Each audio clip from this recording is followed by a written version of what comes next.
Hey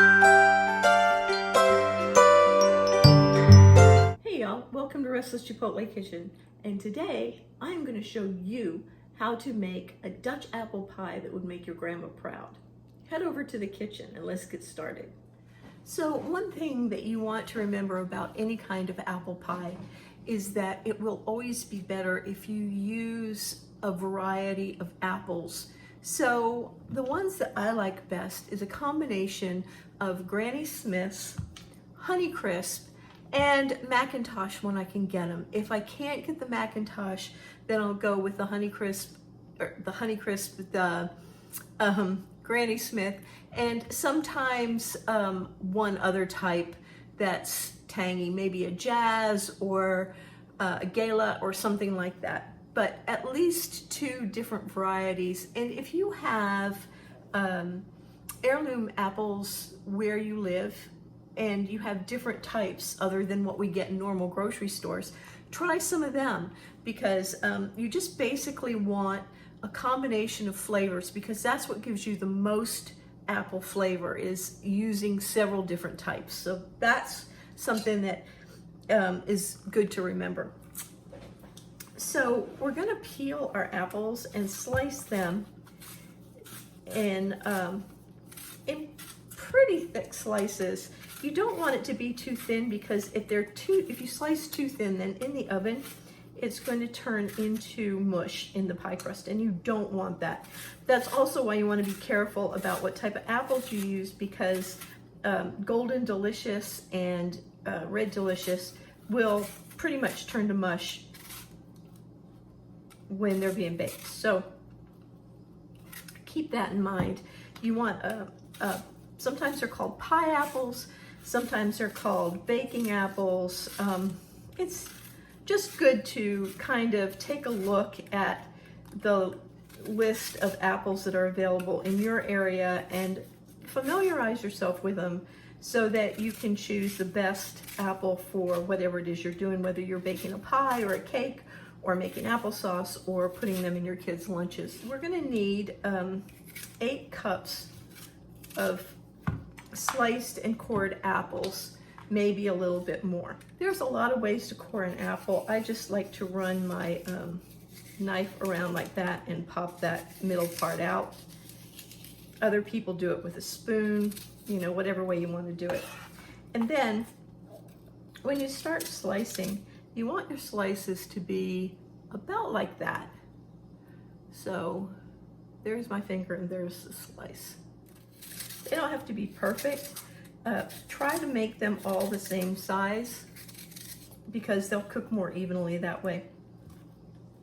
All right, we have our apples all peeled and cored and sliced into pretty even slices. Not perfect, but pretty even. Now what we're going to do is we're going to get the apples ready for filling the pie. So to the apples, we're going to add some cider vinegar. Now, people think I'm crazy when I say that I add cider vinegar to apple pie, but it adds a little tang, it adds a lot more flavor, and it enhances the flavor of the apples. We're going to add flour. This helps thicken the pie as it cooks and the juices of the apples come out. We want to add cinnamon and cloves and half a cup of sugar.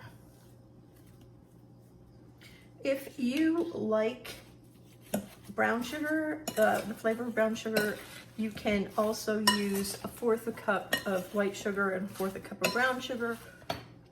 And I have found that it's so much easier to get everything mixed up if you just go ahead and use your hand. Spoons work at the beginning, but they very rarely get everything covered in the sugar and spices and flour the way that you want them to. So get that mixed up really, really well, and you'll be able to tell that the apples have already started to release some juice. And if you find something like that, just pick it out. There's another one. All All right, no matter what kind of crust you're using, whether you're using a homemade crust, and I do have an excellent recipe for a butter crust, or you're using a crust from the refrigerator section or the frozen section of the store, you want to make sure that you keep the crust cold while you're working on the apples.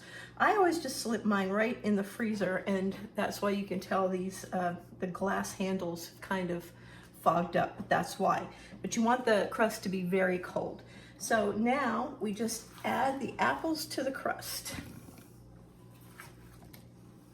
And you kind of want to pile them up in the middle. They'll settle down a little bit as they bake, but you want the middle part to be the highest.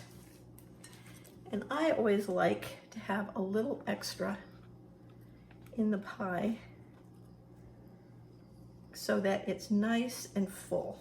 Once you have your apples in your pie and you've kind of pushed them in and settled them in a little bit, go ahead and take the juice that's in there and pour it right over the top. Now we're going to set this aside while we work on the streusel.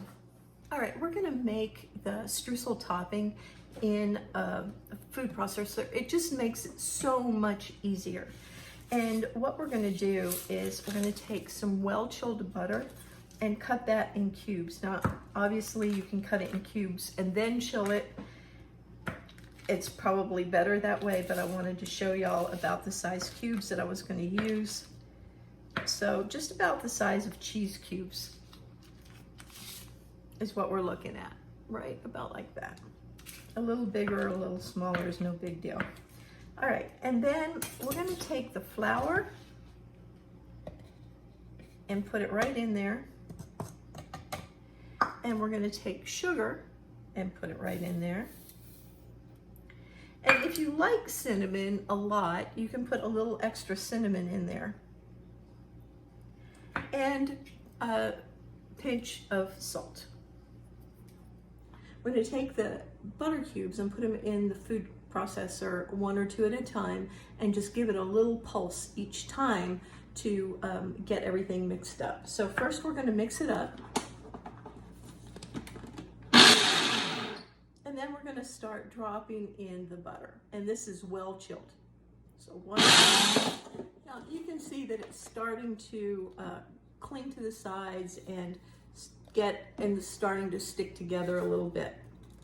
The streusel is ready when you can carefully put your fingers in there and watch out for the blades. You can hold it in your hand and put it together in a clump, and the clump will stick together and then break apart easily. That shows you that it's just right.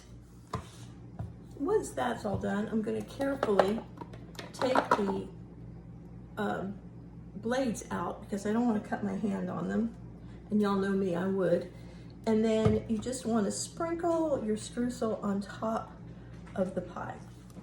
Meanwhile, the oven is preheating to 400 degrees, and this pie will cook, or bake rather, for about 40 to 55 minutes. You'll want to check the apples at 40 minutes and just see if they're tender. And you can do that by sticking a sharp knife or a long skewer or toothpick or something like that in there just to see what the texture of those apples is. Now it's all ready for the oven. Wasn't that easy?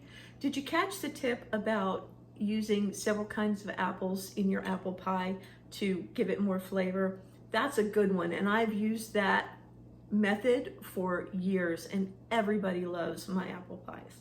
So, I think you're gonna love this. Look at the stack of apples.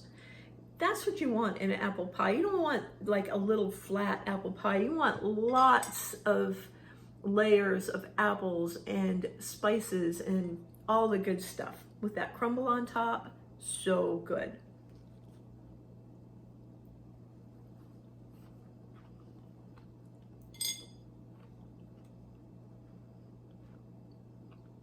I know y'all wish you were me right now. Now, you can do this. It's only going to take a little bit of time, and you could be eating your own apple pie in an hour or so. So You get started, and I'll talk to y'all next time. Don't forget to subscribe, check the blog, and I'll talk to y'all next week, okay? Bye-bye. Love ya.